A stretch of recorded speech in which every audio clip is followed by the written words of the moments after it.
Não é não, até qual que é a tendência do último momento? A gente tá vendo a temperatura dos oceanos subir. Ah, para! Você acredita nessa historinha? Bom, não, essa aí você tem que acreditar, Monark. Teoria da conspiração, você tem que ter. Praias, cara, os ricos compram um monte de casa na praia e o nível do mar não sobe, pô. Se o nível do mar fosse subir assim pra caralho, os preços das casas da praia seriam baixíssimos. Quem que ia querer comprar uma casa que daqui 1 ou 2 anos vai estar submersa? Mas não tão submersa. Tem as casas que estão no mesmo lugar há décadas, há 30 anos, há 40 anos, cara. O nível do mar tá subindo o meu ovo, cara. Isso é mais uma pauta globalista de controle social, porque você é um servo das elites. Você não percebe porque você é muito burro, mas você é um servo das elites, vendendo todas as pautas que ele... Chicago congelada, a cidade mais fria que a Antártida. Chicago praticamente parou neste sábado. Fazia dias que eu queria postar este vídeo do Monark desmontando mais esta narrativa da esquerda, que só serve para desviar fundos para ONGs corruptas. Bom, agora vamos ver o discurso histórico de Nikolas no Parlamento Europeu na íntegra. Being in this parliament is not merely a personal honor. Above all, it's a clear reminder of what is truly at stake in our time. Parliament exists because throughout history, free societies have understood a fundamental truth. Power must be overseen, confronted, and permanently questioned. And this is only possible where there is freedom, especially freedom of speech. Freedom is not a concession granted by the state. It does not arise from resolutions or administrative permissions. As Frederic Bastiat thought, it was not the law that created freedom. It was freedom that made the law necessary. When this order is reversed, rights cease to be recognized as rights and begin to be treated as favors. And when rights become favors, democracy has already begun to erode. Among all freedoms, freedom of speech is the one that sustains the others. George Washington warned that when it's taken from us, we are led in silence, like sheep to the slaughter. He was not speaking of a sudden coup, but of a slow, almost invisible process in which fear replaces courage and conformity takes the place of debate. It is within this context that Parliament fulfills a central role. It exists to oversee the government, to challenge power, and to represent the plurality of society. Therefore, the freedom of parliamentarians to speak, question, criticize, and denounce must be full and unhindered. When a parliamentarian is silenced, is not merely an individual who loses a voice. It is the citizen he or she represents. In Brazil, I have experienced this reality firsthand. I was elected federal deputy in 2022 as the most voted candidate in the country. And it's important to explain this to the international audience. In Brazil, electoral campaigns can consume millions in public funds. Mine did not. It was financed by private donations at an average cost of approximately €1 per vote. The internet, as a free space for the exchange of ideas, was decisive in this process. There, ordinary citizens were able to debate politics without official filters, without state mediation, and without prior authorization. And it was precisely for this reason that the reaction came. At the end of that election, my social media accounts were suspended after I requested that the Electoral Court investigated allegations related to the electronic voting system. I did not declare fraud. I did not incite violence. I merely requested an investigation. Even so, I was censored. It became clear that the issue was not the content, but the right to question. Later, as a sitting deputy, I was sued for fake news by the then Minister of Human Rights in President Lula's government after I denounced the government intention to implement unisex bathrooms in public spaces, including schools, something that was explicitly stated in a public resolution issued by a federal council.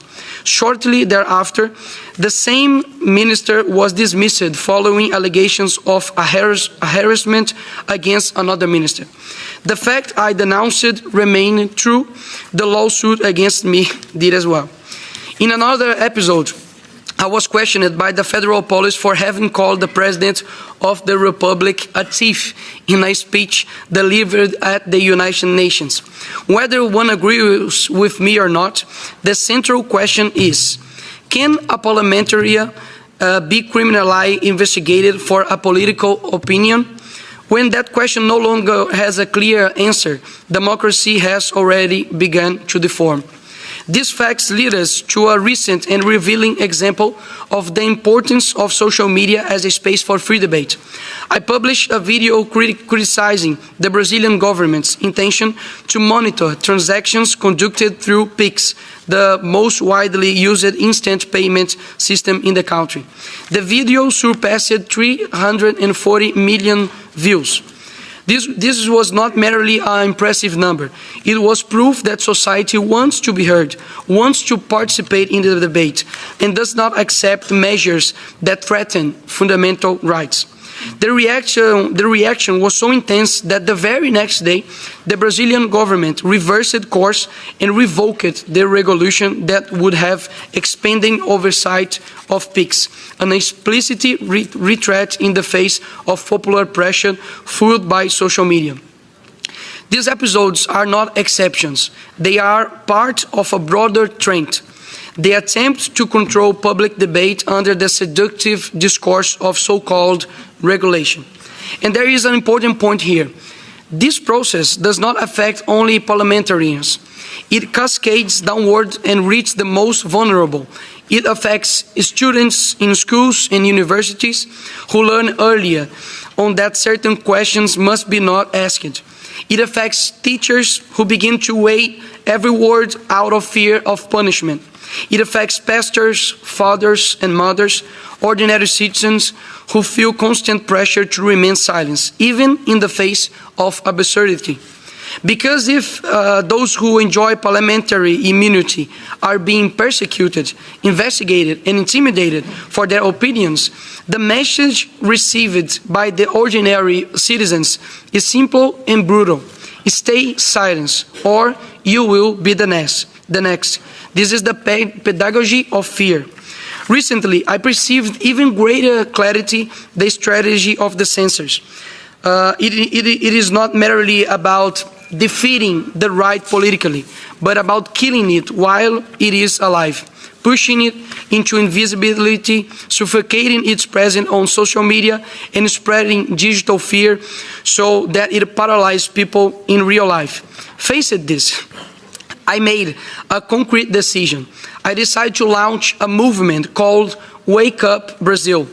I walked for 7 days, foot by foot, covering 255 kilometers from my state, Minas Gerais, to the capital of Brazil, to send a clear message.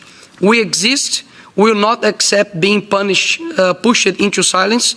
We will not be stopped, neither on social media nor in the physical world.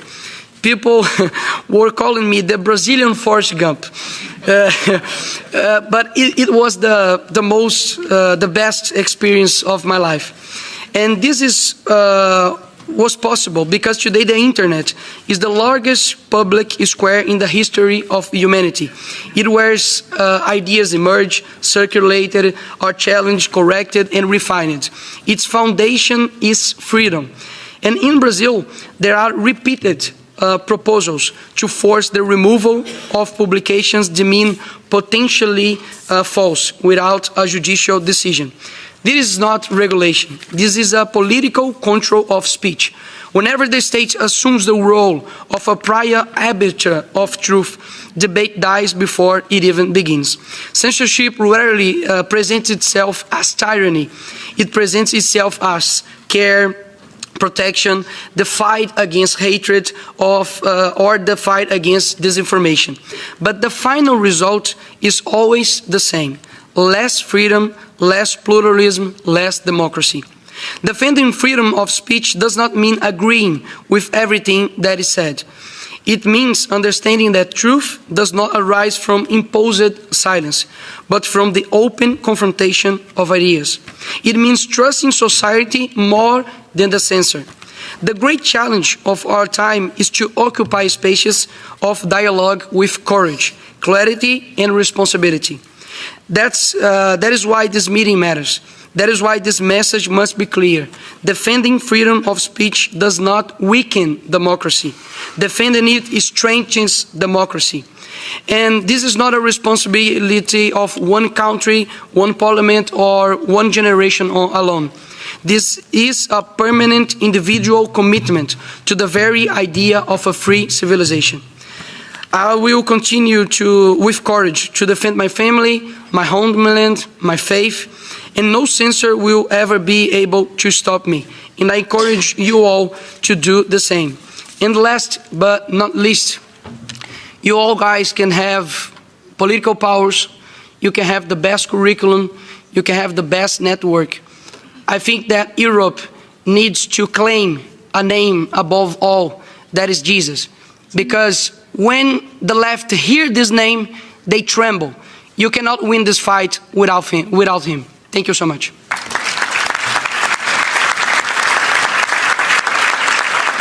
Recado bem rápido. Eu deixei no link de compras 2 itens que eu considero bem úteis. Um é um mini projetor para quem prefere assistir em tela maior. É tranquilo, é só interligar no celular ou no PC. E o outro é um massageador simples para relaxar enquanto nos assiste. Falei 2. Ainda tem este veda-portas que talvez de todos seja o mais útil.